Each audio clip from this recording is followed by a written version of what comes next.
Start out. I'm nervous. You should be. Everybody, welcome back to the SPL Weekly Recap here for day number 3 of week 4 of the Road to Worlds phase. I'm J-Mac. Joining me is Trelly and PEGON from the Oni Warriors.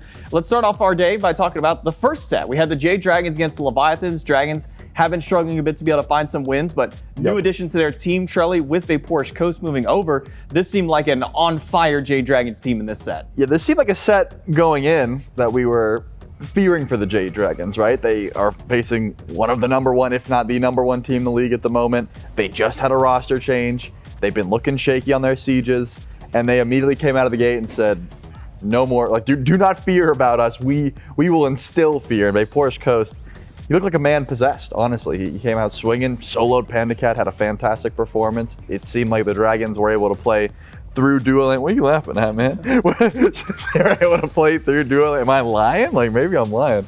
Either way, they were playing through dual lane a lot. Good pressure. Completely different team, obviously. I mean, the Jade Dragons that we have seen up until this point were not capable of 3-0ing the Leviathans, like just blanket statement. They clearly came to play. Yeah, it was a big 3-0 for the Jade Dragons up in this first set. And then we move on to our second set today, Oni Warriors up against the Highland Ravens. Game number 1 looked really good for the Ravens, and then after that was just complete Oni Warriors. PEGON, tell us a little bit about that set. I mean, what went wrong in game number 1 and what kind of got fixed up for the rest of the set? Yeah, so game 1, I kind of think they got their ideal draft with their top 3 between Umoja, Baba, Deja.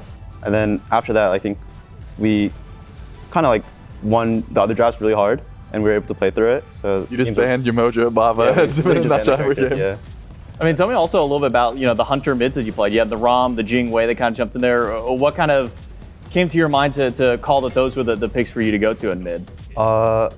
The one game they picked Cthulhu and they had Morgan. We kind of figured they were just gonna double Cthulhu on us, and if we could get a Kin's Hunter with our Odin, it'd be really be pretty good at killing them. So I guess it was just a random pick to try and counter the comp. That makes sense. I wonder what it is about mid laners that makes them have to dash in with Raijin. It's the skin. The skin, you have to go in with the skin. You just got to go in every single time. Yeah. Well, it looked good for the Oni Warriors. A 3-1 over the Highland Ravens to end out week number 4. Thank you all so much for joining in for the weekly recap. We'll see you guys in week 5 of the SPL.